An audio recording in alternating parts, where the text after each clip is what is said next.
Hello, beautiful boss babes. Are you ready to chase life with Kelly?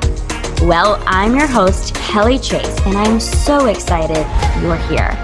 We are going to talk about all things love, dating, relationships, money mindset. We're going to dive deep into self-love, worthiness. I am going to bring on some incredibly empowering guests. We're going to have fun, we're going to laugh, and perhaps we're even going to shed some tears together. I am here to empower you, inspire you, and motivate you to create the life you crave. I am so excited for today's episode. Let's dive in. Hi, babes. Welcome back to the show. I am just we're doing part two. We're diving into another topic today with Miss Tallia. You heard from her last week. If you tuned in last week, if you did not, go back and listen to that episode because it was really, really good and so powerful. But yeah, we're going to dive into a little bit different scenario today of talking about relationships and inner child and how that shows up in relationships. And what we were kind of just talking about before we started recording is, the real work begins once you're in the relationship. So welcome back. Hi, Tallia. Hi, thank you. Yeah, when you emailed me for a part two, I was like, absolutely. Tell me when. Let's get this on the calendar. Because this is such a biggie, right? Healing can be, and inner child work can be and is such a personal inner journey. But that doesn't mean that other people aren't and shouldn't be involved in that. And again, when it comes to being in relationships, those are the moments where you're looking at yourself in the mirror, and the patterns and the triggers and the activations are hard to deny and hard to avoid because they're staring at you in the face. Yeah. And so, yeah, I'm excited to see kind of what comes up and where we go and how to maybe navigate, how to better and more easily navigate the relationship world when it comes to the way we communicate and expect our needs to be met. Because really inner child work, as we talked about last episode, is about certain needs having gone unmet or been unmet in your early life, and how inevitably we maybe not so consciously seek partners out who can meet those needs, which can turn out in a lot of different ways. So yes. Yeah. When I look at the history of people that I dated or wanted to date before meeting my husband, and him and I had been friends forever before we started dating. But every single guy was, and this, I almost feel like this is so cliche and so everyone can say they've done this, but so emotionally unavailable, so emotionally unavailable. And there was this feeling of not really knowing how they actually felt about me, but there was something that felt familiar in that. And if people take nothing else away from this conversation, it's to look at the types of people and the types of relationships you're attracting, and to really look at what about the dynamic feels familiar, feels comfortable, and feels safe. What does it remind you of? Who does it remind you of? It will likely remind you of some relationship to a parent or to a caregiver. Again, to go back to my example, was very used to not really knowing what mood my mom was going to be in, and if she was going to be caring today or if she was going to be kind of just detached and unavailable today. And no, it didn't feel good, but it's what I knew. It became just the way I thought the world worked. It's the way I thought love looked, right? Mm-hmm. So I replicated that in other relationships. And when I look now at the partner that I've called into my life and the marriage that we have, the emotional availability, the over communication, our ability to create that safety for and with each other now, thank God, because thank God none of those other relationships worked out, because I was choosing these people from a very wounded place that I wasn't quite aware of yet, because I haven't really done this kind of work at that point. I'm going to pause there and just kind of unpack what you hear in that. But there's a lot of insight when we can take that step back and look at patterns and choices and what feels familiar in them. Yeah. well, one thing I wanted to add. Okay, so I'm just starting to read this book. Now I'm like, it's on my bed and like just starting. Can't remember the name of the book right off the top of my head now. But anyways, there's a book. I'll have to like grab it. But anyways, it talks about the imago therapy. Are you familiar with that? No, I've not heard of it before. Okay, so one of my recent guests, Mark Groves, Create the Love, he referenced it during one of our sessions, during one of our interviews, and I hadn't read the book. So I'm like, I don't know what he's talking about. But basically, there's like a template. There's a template based on what you were just saying. It's kind of like how it mirrors your parents. And that's the imago therapy, is like understanding what that template is, like what we've learned about love, and then being able to, shift that, I guess, and like create a new template for ourselves. Totally. Right? Yeah. But that's like something that has stuck out. How did you said that your husband now, he was emotionally unavailable. Were you saying that, or you just past relationships? Yeah, past relationships. Yeah, when my husband and I met, and again, I say met loosely because my parents were at his parents' wedding like 40 years ago. So we've known each other a long time. But the summer that we actually like kind of reconnected and decided to start getting to know each other romantically was a summer where both of us separately had gone through like pretty intense breakup / healing experiences, where we really had to kind of go inside and figure out what we really wanted, not from a place of like, make a list of your perfect partner, but like what we needed, like what we needed to feel safe, what we needed to create a relationship that didn't end up the same as all the other ones, right? Absolutely. So for him and I, it was 100% a process of like getting to know ourselves again. And I am smiling because this was we both wrote vows at our wedding, and both of us, we didn't read each other's vows beforehand, but ended up talking about so many of the same things in our vows, and we read them out loud in front of everyone. And both of us talked so much about how we had known each other for so long, but didn't really know each other because we also didn't know ourselves yet. And so it took us kind of like doing the work, or at least starting that journey, to be able to see ourselves differently. And when we can see ourselves differently, we start seeing the people around us differently. And it's kind of the like, okay, the more compassion you have for yourself, the more compassion you have for other people. But I think we both just realized like people are complicated. There are layers to people. They're just such like, there's such a, we're complex, we're complicated. And I think we both just had this like newfound curiosity to like see beyond what we thought of each other for the 25 years leading up to that wedding that we were both at that summer.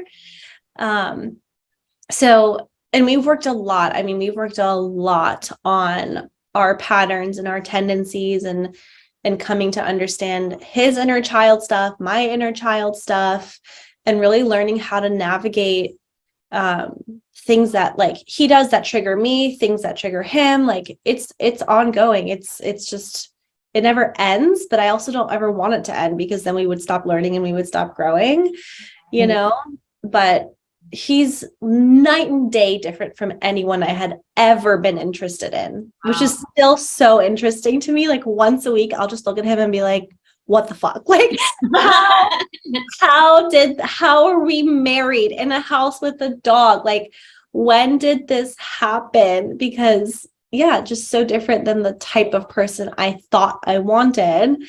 But I don't know, you come to a point in life where like you realize what's important, and for me, a lot of it up until him was the like, shaky knees, like thrill of like ups and downs, and like, ooh, like there was just that kind of excitement. And as fun and excitable as those types of relationships were, none of them felt safe. None of them felt, safe is really the word.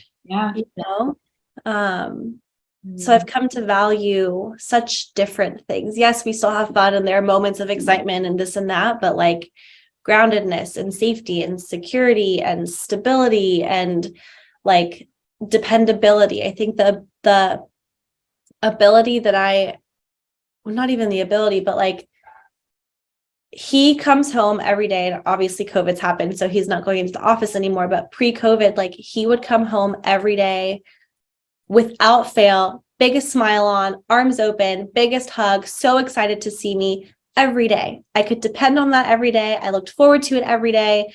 That was the way my dad was every day growing up, regardless of what kind of day he had, stressful, not stressful. I knew that when he walked in the door, he was going to have a smile on and he was going to be in a great mood for us. And that was important because I didn't get that from my mom.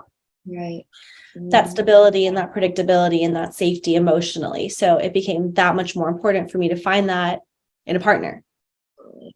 Absolutely. Do you think the, like you mentioned the word safety, and like, that's something I feel like that is like a really big foundation to relationships. Is that something that you feel many of us are wanting and maybe not know that that's what we are needing in relationships? Yeah, 100%. 100%. And I 100% see it as the foundation, because if you don't feel safe, I don't know, it's almost like there's nothing more important than safety, because without safety, we can't speak our minds freely. We can't do it. Like, we're just in a place of fear otherwise, whether it's like, in our face fear or like subliminal kind of in the background fear. And safety is going to mean something different for everyone. It's going to feel differently for everyone. It's going to look differently for everybody.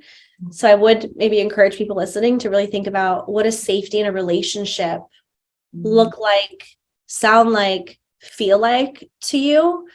And a lot of that's, to go back to inner child work, a lot of that is going to be informed by experiences you had where you felt unsafe.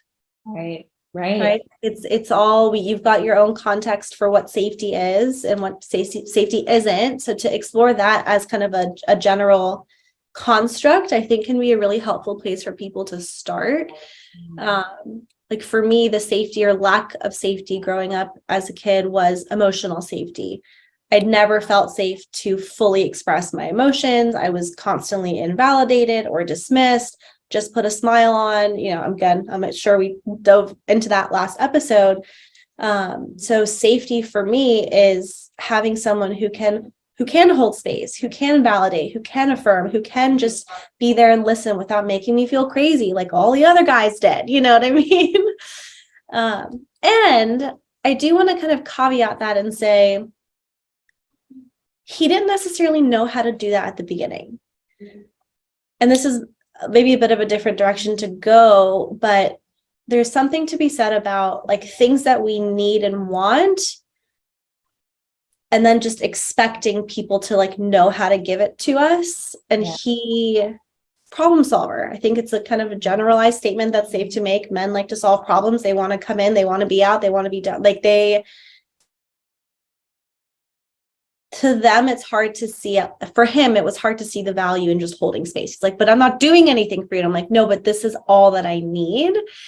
And so that was kind of like a learned skill that I had to teach him how to do, both in how I held space for him, but also in like, no, I don't need this right now. Here's what I need. Here's what that sounds like. Here's how I would like to be held right now.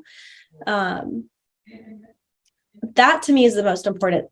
I think the most important part in a relationship is the ability to know what those needs are and then to articulate them, ask for them, and then receive it when it does happen, instead of being like, oh, well, he's only doing it because I asked. Great. He's doing it because you asked. Like, amazing. A+. Like, that's what you want. Like, so we've had a lot of training on both ends. He trains me, I train him. We teach each other what we need. And so to say he was perfect from the beginning and knew how to do all these things from day one is by no means the reality, but he knows now.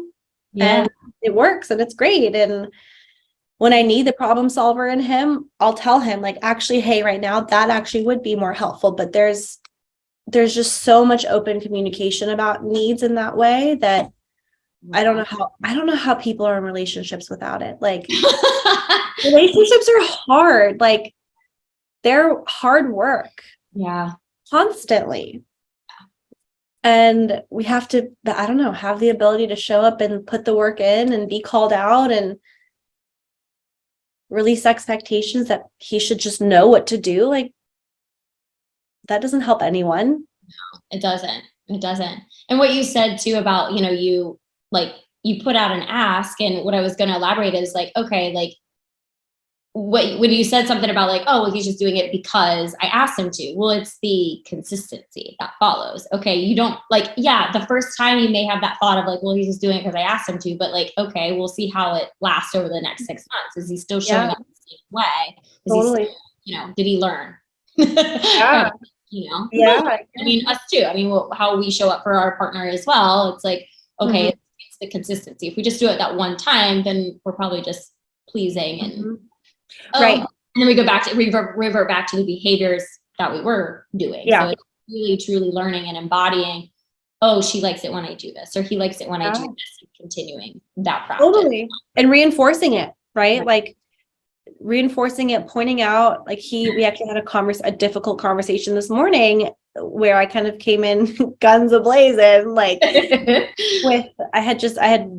there was something that happened yesterday that I just like woke up at 5 a.m. this morning and I was like ruminating, and I tend to make things a bigger deal than they are sometimes. He knows this, I know this, we're working on it.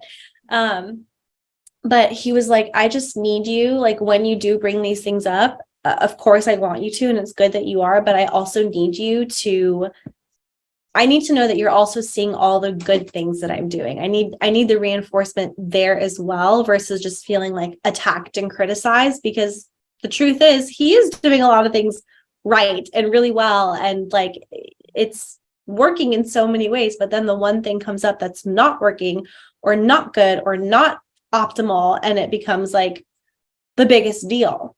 Right. So again, something I'm trying to work on in terms of like perspective and just kind of balancing and context and zooming out and being like, okay, yes, in the grand scheme of things, like there is forward movement in this way. And this one thing doesn't mean nearly as much as I'm making it mean. Right. Mm-hmm. So yeah, work in progress all the time. Yeah. Do you guys do y'all work collectively with like a marriage therapist or counselor or relationship experts or anything like that? Or is it stuff that, I mean, obviously you have your own practice in a sense. So it's like, but do you guys meet with an external to help? Yeah. We don't together. Okay. We do work with some of the same people separately, which is interesting. Okay. Yeah. And it's interesting that you asked me this question, because that for a long time, knowing that coaching is my profession was a bit of a learning curve in terms of knowing like what hat to wear in what situation and what was appropriate and what wasn't appropriate. Like, am I showing up as wife? Am I showing up as coach? Am I showing up as friend? Like, what's going to serve him best? So I will say we have found kind of our way of kind of tapping into my coaching if and when it feels like the right thing. I have very much been a part of facilitating some of his like deepest healing experiences, which is really cool for me, that he feels safe enough to go there with me and that he trusts me, and that I get to kind of wear that hat sometimes, which again, I think can be kind of tricky. But I've learned I can practice that discernment and have definitely have the skills to navigate really, really difficult conversations that I think I wouldn't know how to navigate if I didn't put some of my coaching skills kind of into it. But again, like we're on very different journeys, very different lessons. Like right now, specifically with everything happening in Iran, he's like fully in like activist mode, like on a totally different planet. It feels like we're living kind of separate lives right now. And that's okay. This is the season that we're in. We have moments of coming back together and having connection, but we're here to learn very different lessons. We're here with very different triggers. We had very different childhood experiences. So to expect or to want him to learn my lessons or understand my journey and vice versa is just like, there's no, like, why? He's got his own, I've got my own, I'm on my path, he's on his path. So a lot of the work has been in honoring him, not trying to force him or push him to be further along. And for him, it's been being patient with me because I can take my time in certain seasons of healing and definitely can't be pushed or rushed through my process, and need to be allowed to feel my feelings like deeply for as many days as that, might need to look like. So long answer to your question, we don't go to any kind of counseling together, but we both are very much committed to our kind of individual growth and work separately. I love that. Yeah. I always wonder that, and I understand it's, every relationship is going to be different, of course. But I think I feel like as long as you individually are working on yourselves, then that's what is going to continue to strengthen your relationship altogether, because I feel like, I, with the people that I coach, to myself, it's like, okay. And what's his name? Stefanos. And I can never pronounce his last name. Anyways, Stefanos was on this podcast. And we were talking about this too, about if you, basically if you're doing the work and your partner is not, I plain out asked him, I was like, will that relationship work? And he was like, honestly, probably not.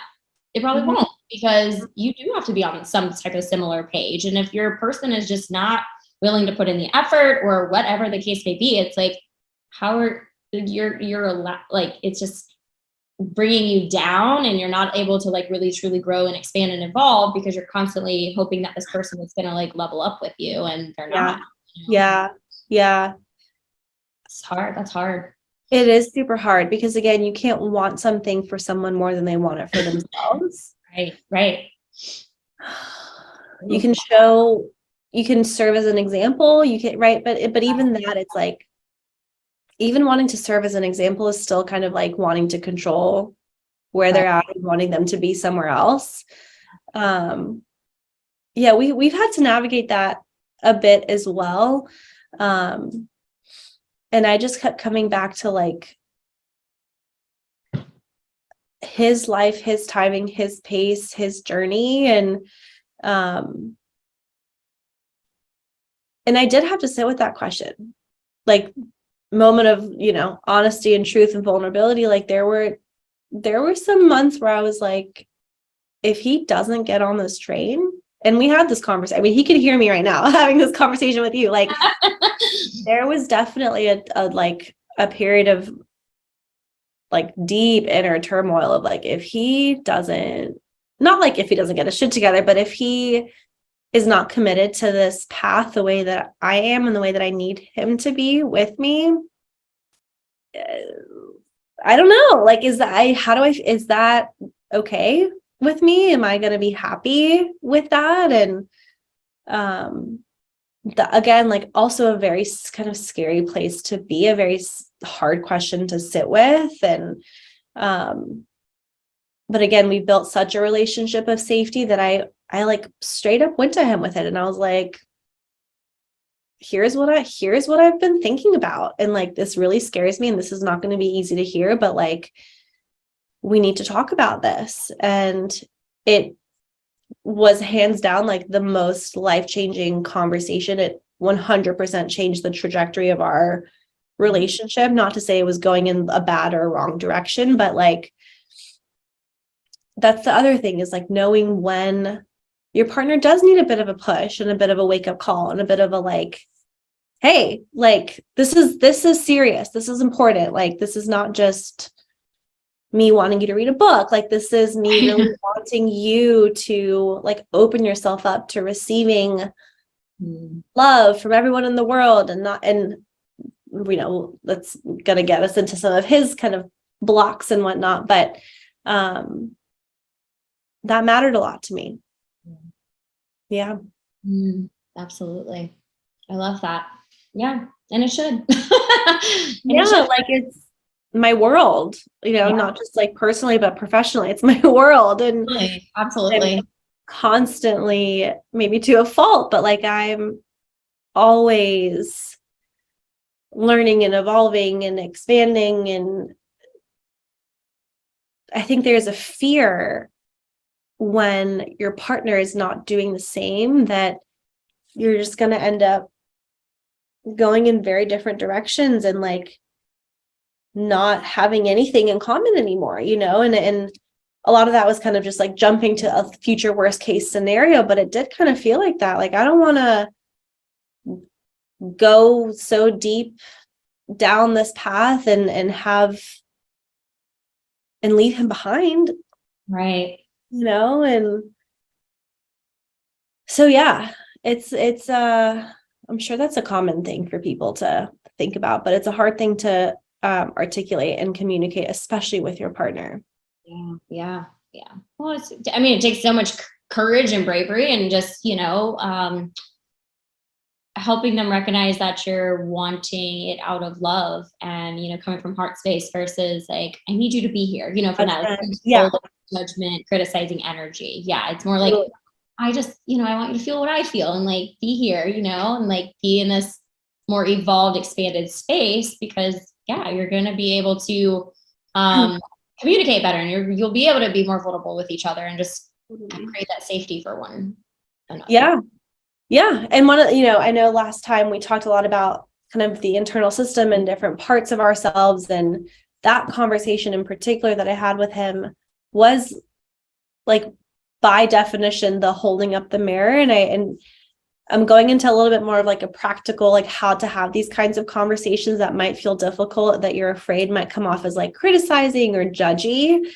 A lot of what I did in that conversation, that I continue to do in our communication, is I use parts language. So instead of saying you this, you that, it's I'm noticing a part of you, like, what are your thoughts on this?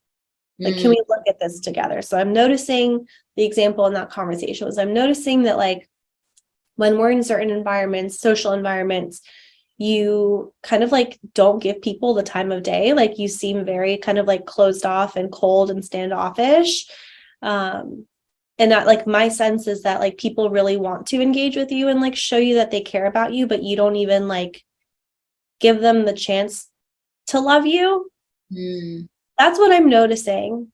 What are your thoughts on it? And it, like, something in his brain was like, oh, that's what you're noticing?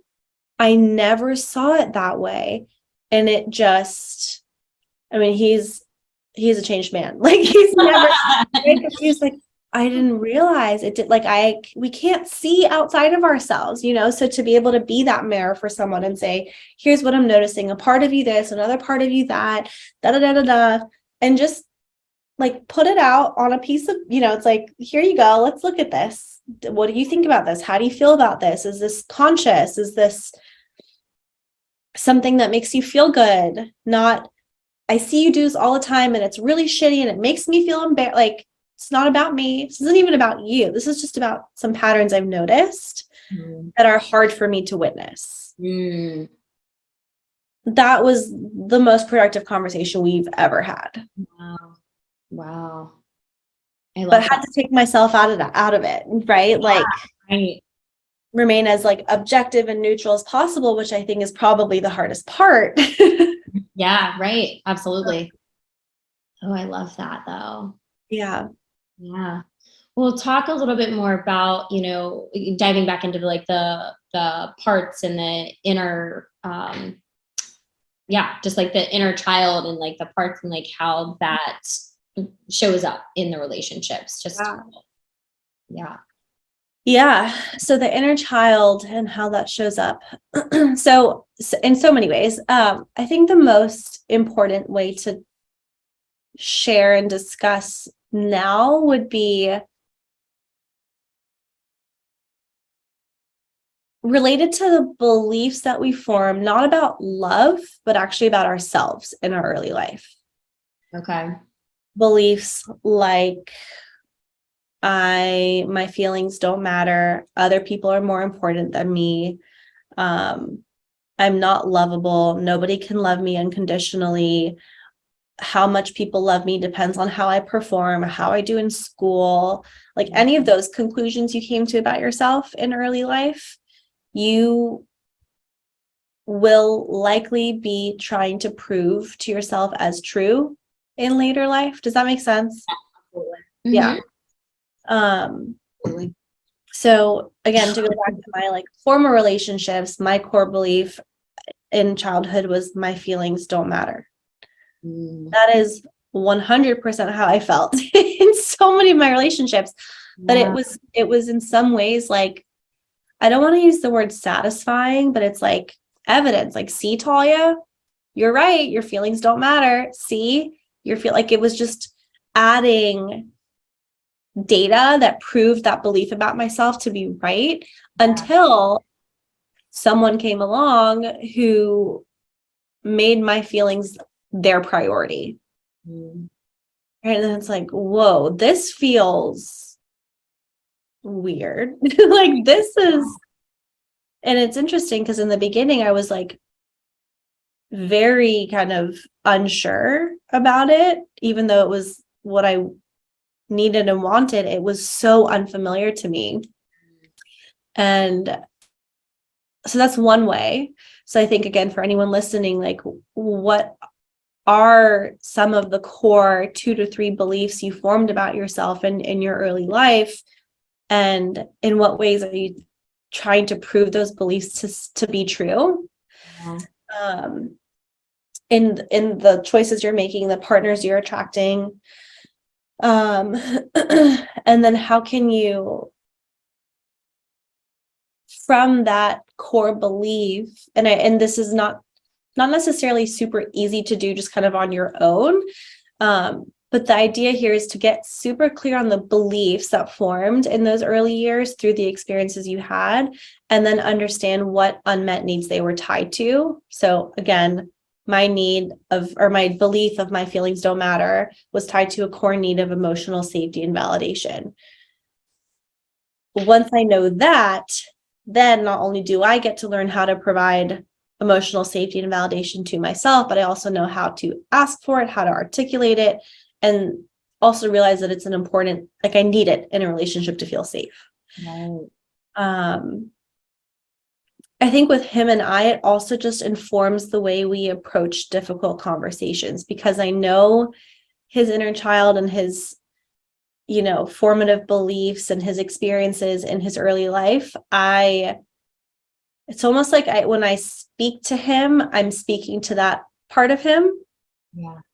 So it's very gentle, it's very compassionate, it's very curious, it's very like nurturing. Again, a lot of that's just because that's what he never got. Like like there was a deficit of that. And so I know how much that fills a hole in a sense for him. I could go in a lot of different directions. Does that answer the question somewhat? Yeah, it definitely does. And that's really helpful too, to just have like identify, just even if it's like 2 to 3 things or stories or beliefs that you've curated around yourself.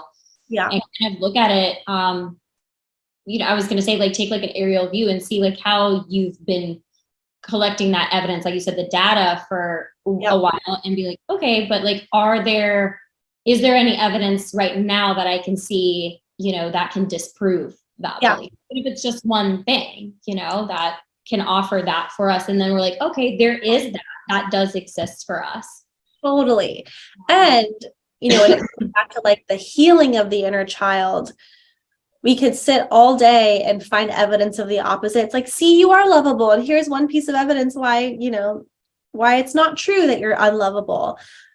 And yet this part of you is very much convinced that it's not lovable. Like we can't convince these parts of us by just like changing thoughts. And I think as much as I love and practice very much in coaching, like the mindset level work, oftentimes the mindset work and like trying to change our thoughts can, in a subtle way, invalidate experiences that parts of us very much are holding on to, and like we're very real to them. It's like, yeah, you can tell me all day that I'm enough, but if a part of me feels so not enough and I'm not going to fully understand the depths of that with her, she's only going to feel more neglected and more abandoned.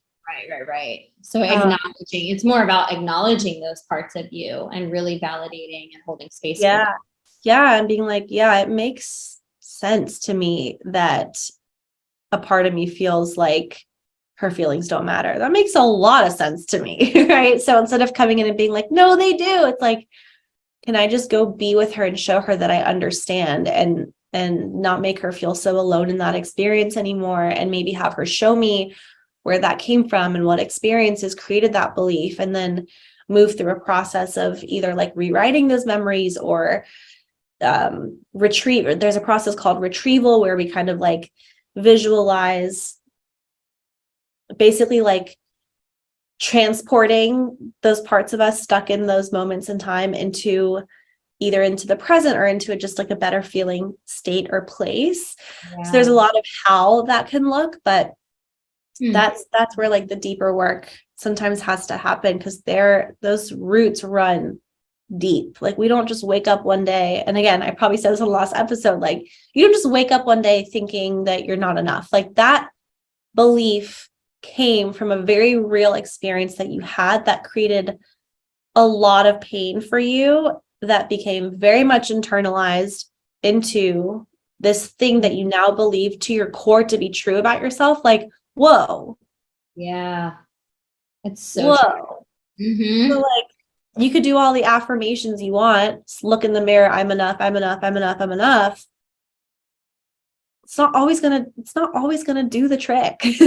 Yeah, no, for sure. You can't affirm yourself to death. Like, you have to clean out bring awareness. And I think that's it. It's like cleaning out the pipes. One of my mentors used to say that. She's like, you're gonna clear out the pipes. Like you can't just affirmation yourself your way through life. Like you have to bring awareness to the things that are actually clogging the pipes and keeping you stuck and holding you back from things. And that was like really eye-opening for me too. Yeah, I mean, I would say like the not enoughness has been a story of mine as well. I mean, I never thought like, of course, like, I don't think like, oh, I'm not enough. Like, I feel like but when I get down to like the nitty gritty of the root stories, I'm like, but that is the underlying message is I'm not enough. Oh, I was rejected when I was 4 in preschool, because I wasn't enough for that person, or there was something wrong with me. There's, those are stories of mine. And something that came up for me like 6 months ago was also like, I mean, again, it goes into that not enoughness, but like being seen, like people, I was basing a lot of like these last like 2 years, really. I know I've talked about this on the podcast before, but just the inner challenges that I was having, like coming off the show and like who I am as a person and like really staying aligned with who I am. And this like being seen energy was like, if I'm not, like, people don't know who I am if I'm not seen. Like in my whole life, like, okay, I was prom queen, I was prom princess, I was on homecoming court, I was like I had a solo performance in a high school play. Like there were so many like leading roles that I had. And it's like, if I don't have these platforms where I'm being seen, people don't know who I am, kind of thing. Wow. Yeah. Yeah. And I'm like, but you're enough because you are, Kelly. Like you don't have to be seen. Like you don't have to be seen, like see yourself, kind of thing. Yeah. It was like really big for me to like have that, like, whoa. Because I'm like, why do I keep like, it's like I was chasing this imaginary spotlight. And I'm like, well, why? Like create a spotlight within yourself, Totally. And I like maybe can assume you've done this already, but so much of that is like I'm going to try to simplify this as much as I can. The desire to be seen, and this part of you that's like, no, Kelly, we have to go find the spotlight and like be on the biggest stage and, all eyes on you. There's something that part of you is wanting to protect you from. Right. And that part of you is likely protecting another part of you that very much knows the pain of being unseen. Yeah. You didn't know the pain of being unseen. Being seen wouldn't Right. matter. Right. We're trying to prevent that pain. So, like, dominantly, I don't know if that's the right word, but like in an effort to prevent that pain from happening again, these other parts of us are going to do everything in their power to make sure we never spend another day out of the spotlight, because being out of the spotlight, no eyes on you, being forgotten, being left behind, being abandoned, being neglected, being rejected, we know how that feels, and we're not doing that again. Right. Oh, yeah. Yeah, I've never thought of it that way though. Okay, so I want to discover that. What part of me is protecting another part of me that needs protection? Yeah, it's like a little bit of inception, but it is interesting to think about. And maybe we can, how much time do we have? It's 2:12. Do we have like 10 minutes to pull up an exercise? Yeah. I'm gonna run to the bathroom while you pull that up. Yeah, let's do that. I definitely want to. Okay, I'm gonna pause this. Okay, so can I share my screen? Yeah, I think so. I want to pull this up. Are you open to us like kind of workshopping a little bit of what you just shared? Oh, yeah, absolutely. We can, yeah, I'm down. Let's do it. Okay. Just crack me open. So here we go. So this is called a protector profile.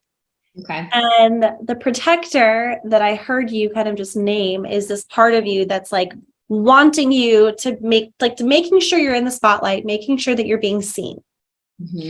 So you'll see a couple different categories on here. Maybe we can even link this. I can find a way to make this digital and link it for people.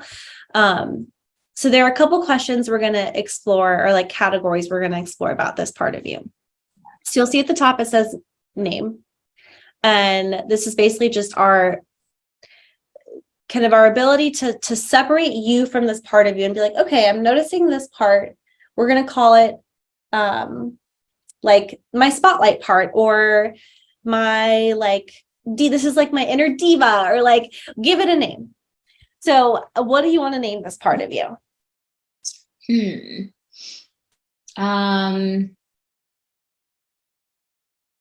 Yeah, let's say that, like my inner diva. Inner diva.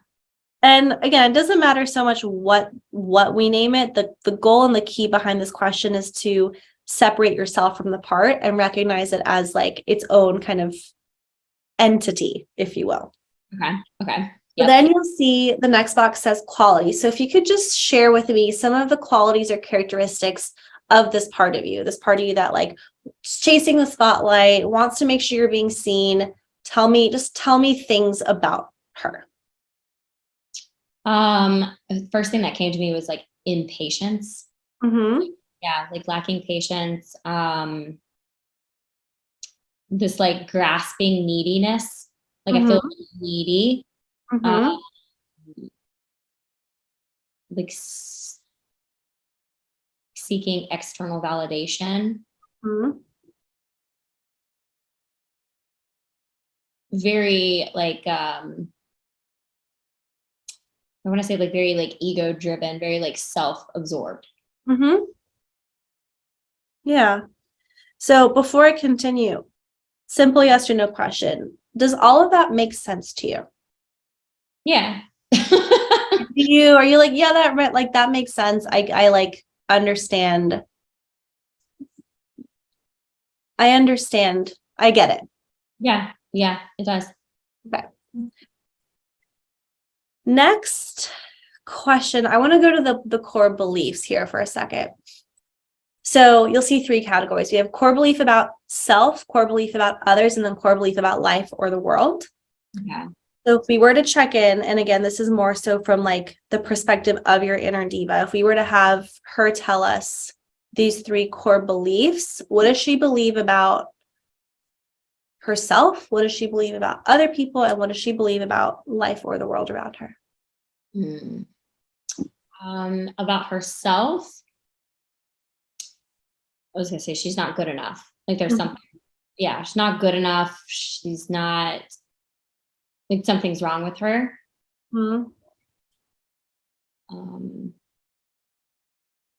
Like nobody sees me, nobody chooses me. I'm curious if there's any emotion coming up with these, or if this is mostly just like thoughts in your head. Are you feeling this anywhere? A little bit, not like a lot, but a little bit. Okay. What are you feeling around it? Well, I'm thinking in my head, I'm like, that's silly, Kelly. It's silly to think that way because that's not true. Yeah. So the minute that comes in, this is important. Yeah. The minute that voice comes in, like, this is silly, that's not true, you know better, like, people love you. I'm not validating what I'm feeling. Right. Yeah. Yeah. I'm not judging it. Right. Yeah. Mm-hmm. So that made me feel emotional. yeah. Say more if you feel comfortable. Yeah, no, for sure. I feel that like in my throat and in my like gut a good bit, but just my throat of like probably like, yeah, it just makes me want to cry. Yeah. So is it a sadness around like realizing how you invalidate yourself, or is there something else? Yeah, I would say that like I believe, yeah, like throughout my whole life, it's just been, not to say that, I want to say that it's been a little bit of balance of both. Like maybe my parents did validate, but then also there were times when they didn't, and they did what they thought would help me move through a situation versus really acknowledging and like sitting and holding space for the emotion, right? It's like, okay, well, why are you crying? Like, let's move on, let's get over it, that kind of thing. And I'm sure, that's just the way they were parented as well. But, I know due to other exercises that I've done, like I'm very quick to move and like distract myself. And yeah, like, yeah, like I definitely avoid feeling a lot. Yeah. Like, I mean, granted, over these last 4 years of doing this work, like I have been able to sit with myself a lot more than I ever before, because before I was avoiding everything. I was so disconnected from myself, but I still recognize that that's like a pattern of mine, that I like continuously go to a distraction or avoidance or something to not really feel. Yeah. And I mean, it's one thing to say like, I avoid my feelings. And it's another thing to say, I'm avoiding her. Like I'm ignoring her. I'm avoiding her. I'm distracting myself from her. And like, I get emotional. I do this work too. It's like, she really needs you. Like she is telling you what she's feeling. And we're the first to be like, shut up, that's silly, get over it, move on. We got things to do. It's like that every time we do that, we break trust inside of ourselves. Right. And these parts are just like, but we need you. Like, so as we go into the next couple boxes here on the worksheet, if it feels good to you, I do want to just offer you a moment to just kind of find some sort of connection to her, and maybe just like acknowledge and maybe even apologize for any times that you've kind of either dismissed or invalidated or called her silly or wanted to kind of like rush her through her process. And just let her know that you see that you've been doing that in some way. Yeah. Okay. Yeah, I was doing that while you were talking. Good. That's so true. Yeah. I know, it's like, I see you, little Kelly, and it's okay. Yeah. Like we can be with this. Yeah. Hmm. And it's like, how did we all get this way? Who started this? Who can we blame? Who do we blame for this? Life, everything, right? It's time. Like we don't feel like we have the time to really be in the space to just listen and understand. And I don't think we see the value, like back to the problem solving or the like we jump to the judgment of it. It's like, no, there's actually so much more value in being like, oh wow, that's how you feel. You feel like nobody sees you. Like Right. that must that's a lot. Like that must feel really hard and painful and heavy and like you're not crazy for feeling that way. And this is, I'm saying this kind of like in dialogue to that part. It's like when they do reveal to us these beliefs that they have, we could either jump to the let's change this thought immediately, or we could go to, wow, that's what you've been holding for all this time. Can I hold it with you? Do you want to put it down? Like, how is that feeling? Is that really heavy in your backpack? Like, it's Yeah, just, you know, is. yeah. And then It is. and it could be maybe the first moment ever where that part of you is like, Yeah. someone sees me in this, which is the irony of it all. Yeah. Yeah. Right? Like someone sees me, you see me in this. Yeah. When the core belief up until now has been nobody sees me. And it's like, well, I'm here now. Can I see you? Let me see you. I love that. Mm. Yeah. And there might, Oh yeah, go ahead. I was going to say, and there might be some stuff that then comes up around like, maybe she's scared of being seen because what if you see something that you don't like? Is she afraid of then being judged? Like, Right. it's just such a world. There's so many worlds inside that like are It so is. fascinating. Yeah. It is. It really is. Yeah, no, it's so true. It's like, yeah, if there is any fear that comes up around being seen, and really, what does that mean for me? What could that mean for me? Like, Mhm.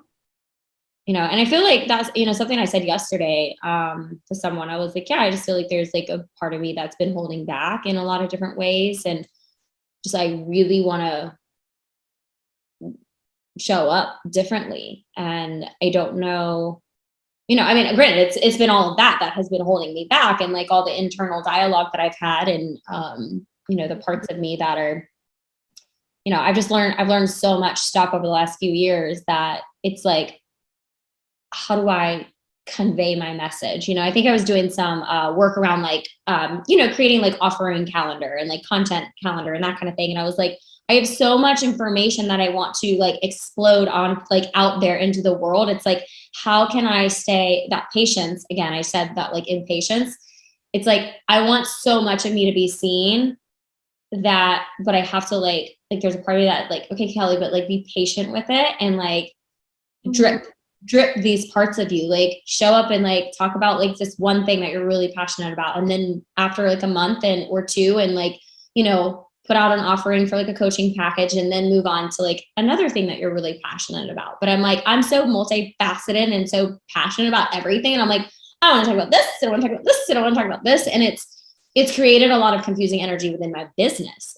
So that has like negatively affected me, and that like financially, it's I can see the result of that too. So it's just, this work is just like all showing its face right now, more than ever. And I'm like, oh my gosh. Interesting too, because there's nothing inherently objectively wrong about the offerings or the strategy or the business, but it's also then like going deeper and looking at what's driving those decisions and what's driving those choices. Because if it's coming from a place, not to say this is, but as an example, like if it's coming from a place of like, oh, but when I figure out the perfect offer, or, oh, but when I like finally have all these things in me out there, then people will really see me. Then I'll feel fully seen, right? Like the pressure and the expectation that we're then placing on something outside of ourselves, like our business, to fill this very deep hole and heal this very deep wound within us. That's when it gets to be a bit of a slippery slope, because it's not, and maybe we can stay in the question of it, but it's like, what's going to actually make me feel seen, and who do I need to feel seen by, and which parts of me most desperately need me to see them? And it's, so many pieces to it. There are, but it's great to like, learn about this even more, and just, recognize, like having the awareness of when I'm trying to like shun that like part of me that's like seeking that acknowledgement, really. Totally. And just like the visual that I just had from you is like the moment you have the tendency, because right now it's probably a little bit habitual to like dismiss it, silly, judge it, whatever, to like quickly call her back in and just like bring her to your chest and just hold her. Like, I didn't mean that. I'm sorry. I'm here with you and for you. Obviously, whatever words resonate with you, but like this kind of like calling her back and like bringing her back to you is very vivid in my head. So there maybe is something in like, I don't know, like calling these parts of you back to like just be with you and sit next to you, instead of feeling like they have to go be in like separate rooms or something alone. Yeah, I like that. I want to run through the last couple here just to explain them to the people who are listening, just to understand kind of where this can go.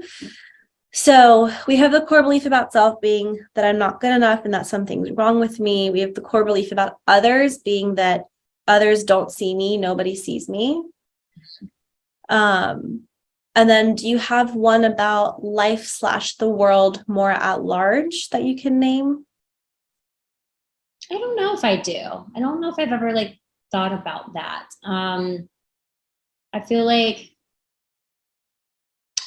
I don't know. You're like, I'll maybe give an example, and if there isn't one that feels resonant, that's totally fine. But an example about life or the world would be that like in life you have to like work hard to be recognized, or like the world is like a cold and frigid place and people are unkind. Like, I don't know, something like that. It's just get a bit more like generalized about the way the world works. Right. Yeah. I mean, probably maybe more so resonate with the first one about just like you have to work more, you have to work harder to be seen. I know that I've done a lot of work around that story. Because like just, going through like money beliefs and that kind of thing, like that came up, the harder you work, the more money you make, that kind of thing. But I do recognize, like, just because over the last like year or two, I feel like although I have that new story of like, that's not true, there's still these like behaviors that are active inside of me where I'm working hard, I'm doing all the things, yet there are certain, at times my bank account is not reflecting that. So I'm like, oh, I'm just go harder on working. I'm still not seeing like so I have to work even harder. I need to do something else. Like, I recognize that. And so that would probably be it. For sure. That I would say that can go in the box. Yeah. Okay. So we have about 4-ish more here. So we're going back right now to the inner diva, the part of you who's chasing the spotlight, who's impatient, needy, grasping, seeking external validation, self-absorbed. Let me think about which one I want to do first, actually. I'm going to jump to the bottom. How does this part think it's helping you? She thinks she's helping me because she's I want to say she's doing things that like I want to say that she's working harder. There it is. She's working harder. She's doing a lot of things because she knows she's going to like, that's what's going to like make the momentum and get you to be seen again. Okay. Yeah. So she's helping you by kind of like motivating you, lighting the fire under your butt, moving you into action, getting you to do things. Right. Yeah. Okay. And how is that maybe hurting you? It's How is it not serving? Well, it's like exhausting. It's yeah, like I feel really exhausted. I'm just getting to a place of burnout again, which, you know, it's like, yes, I love all the things that I do, but I also know that my energy is just spread really thin because of the things that I'm doing and all the places I'm showing up. And, you know, it just feels really tiring.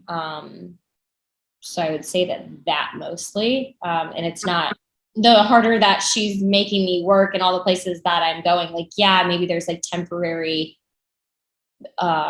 spotlight, but it's not, you know, it's not giving me it's like I'm chasing something that I'm never going to achieve because I already have it. So stay with that, because along those lines, what we want to ask her next, if we were to assume positive intent, assume that this part of you has a positive intention in its heart for you, what does it want most for you? First thing that came up is that she wants me to accept myself. Okay. And just appreciate like where I'm at. That I have done so much, and that like someone like other people would dream to have what I have, you know, and be doing the things that I've done. And I am grateful. There's a huge part of me that's grateful, and I celebrate all of my victories and all of even my hardships, like, because I know that they've gotten me to where I am today. But there's still like this, you know, underlying part of me that's probably still in this like overachieving mode. Yeah. Yeah. And that part, because I'm hearing that like she wants you to accept yourself, is another piece to this, just like more general acceptance. Like she thinks that by getting you in the spotlight, so I guess that's the question, like by doing all the work, by getting you in the spotlight, what does she think that's going to do for you? Right. I don't know. I guess then I'll finally feel like I've made it.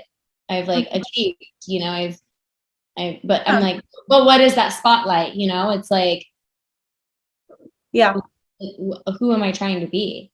What am I trying to be like?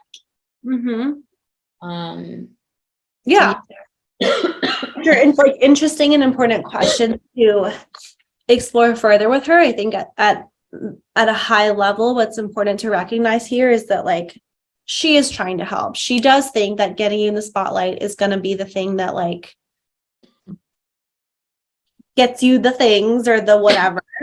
Right. And so, you okay? Don't run. I mean, it's okay. We're good.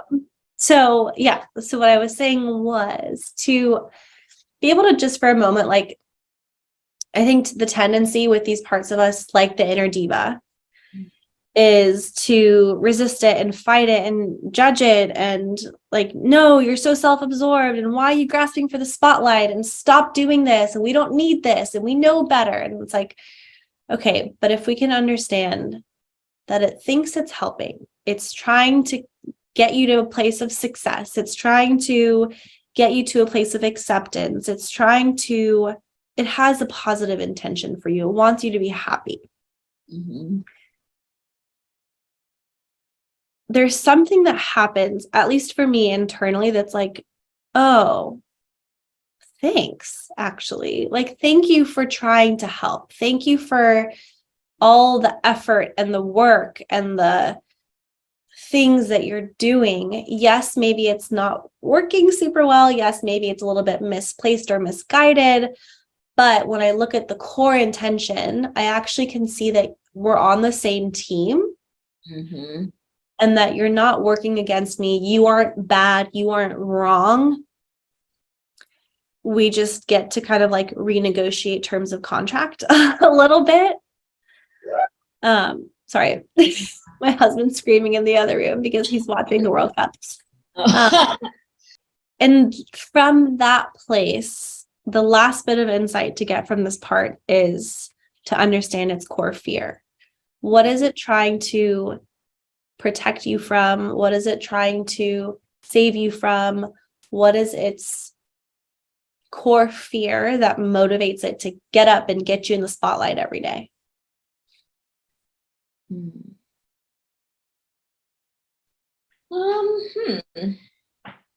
What is the fear? I don't know.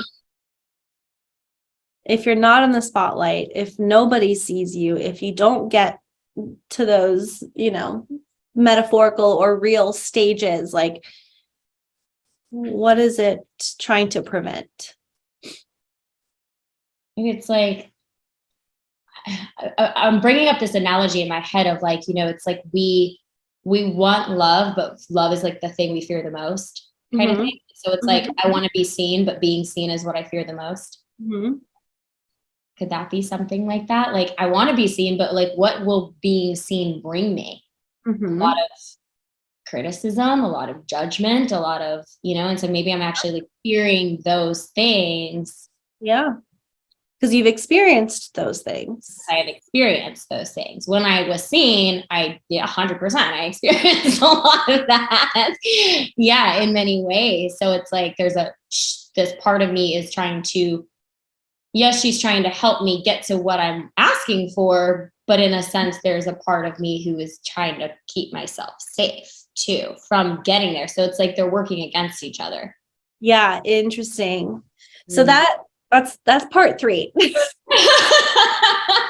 Because that, like, then we get into what's called polarized parts. Oh, okay. There's 2 parts that are kind of in direct opposition to each other. One part's like, spotlight, let's be seen. And this other part's like, hell no, we don't want to be seen. Being seen is not safe. Being seen leads to criticism and judgment, and we don't want to open ourselves up to that. And there's this like constant tug of war happening between these 2 parts.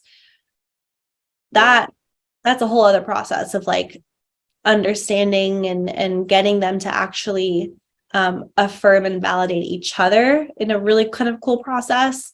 But even that, for you to land on this after going through these questions and be like, oh, but actually I see that like I want it, but I also just as much fear the thing that I want most. Like, that is super fascinating, Yeah.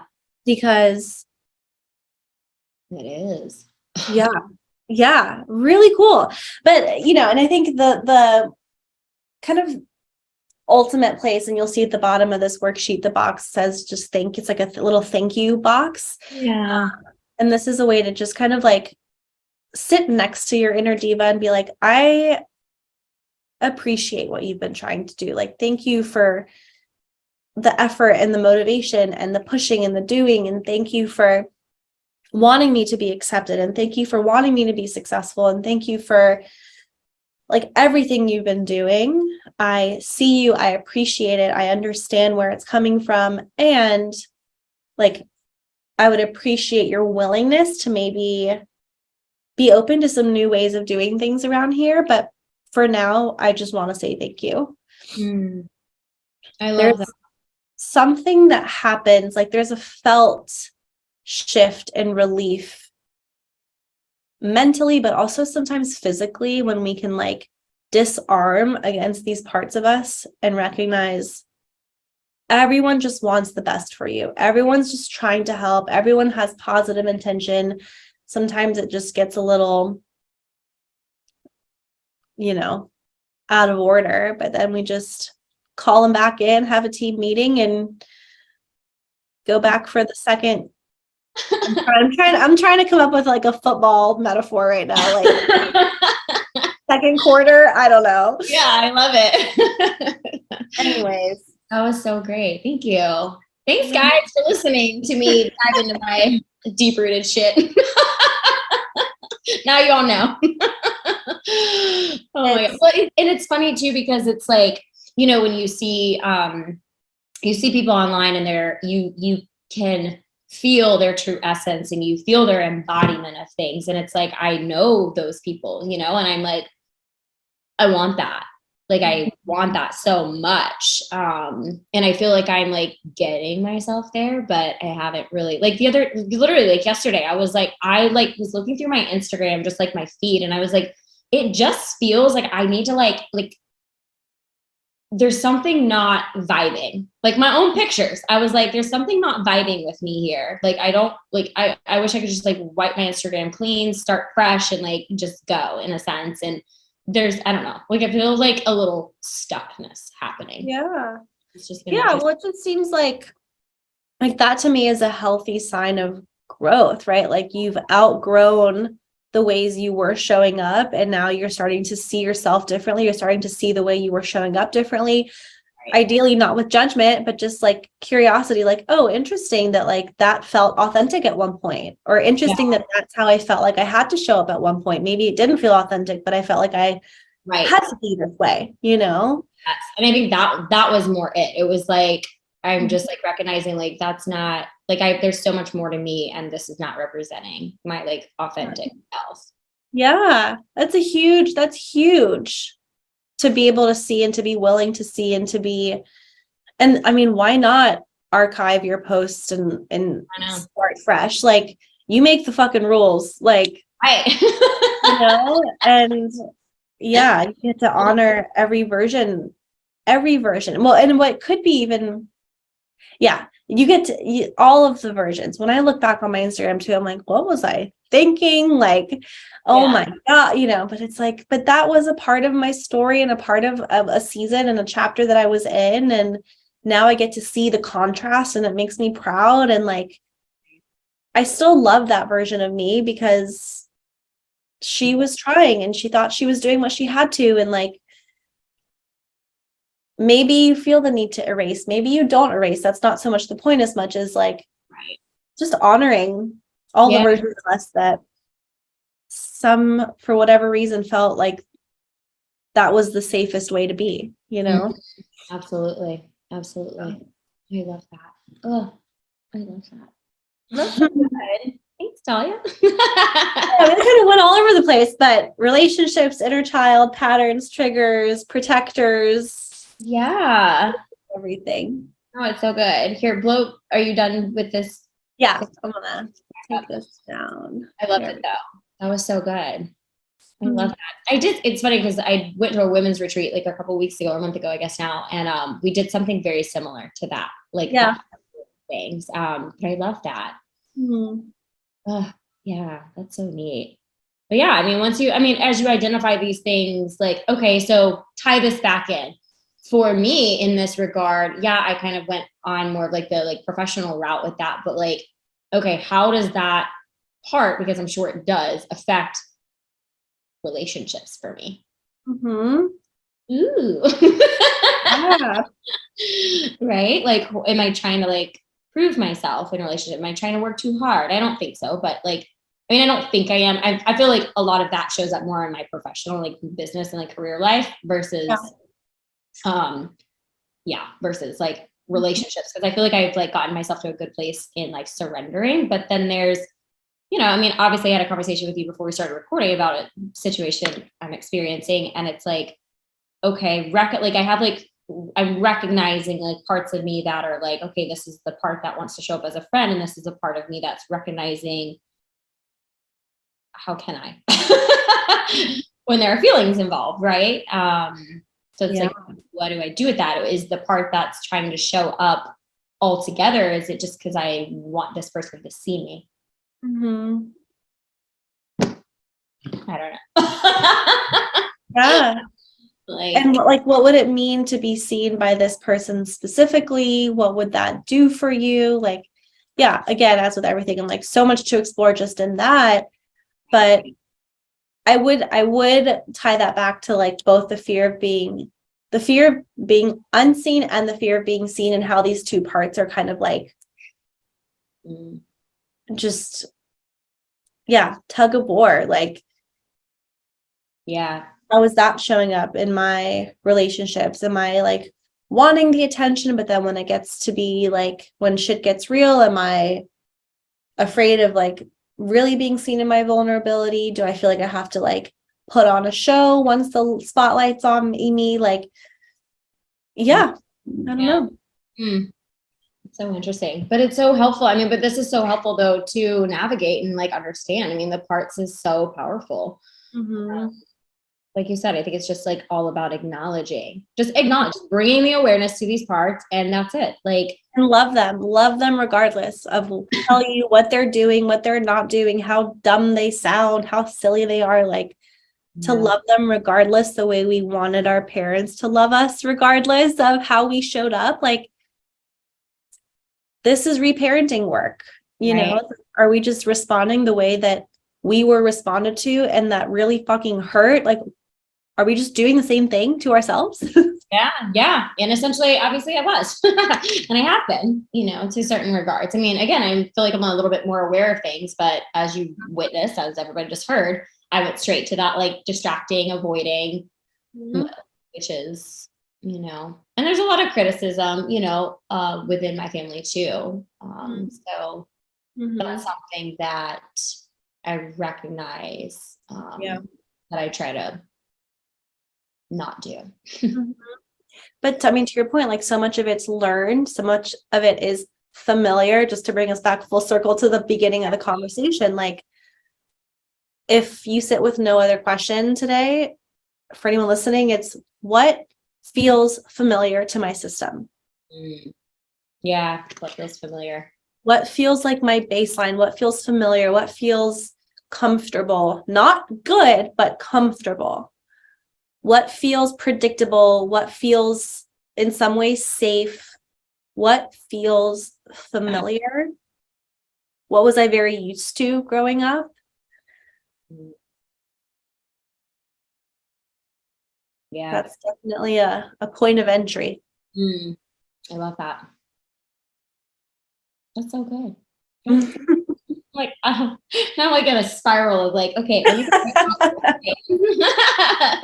that was so good. I hope everyone enjoyed that. I hope so too. Yeah, I hope you left with a little bit of insight or something to support you in Absolutely. bringing some awareness and working with it. Thank you. Yeah, I definitely did. Thank you. I'm like full of gratitude right now. I will definitely journal upon this and just think about these things too. And because it, again, as I just mentioned, it really is just creating that awareness around things, and we can hold space and move through it. Yeah, that's it. That's it. Okay. Well, again, I know I can talk to you forever, but I'll respect your time, and I have a call at 3, but, thank you again for being here. Tell everybody where they can find you. If you have anything rolling out, let us know. Yeah.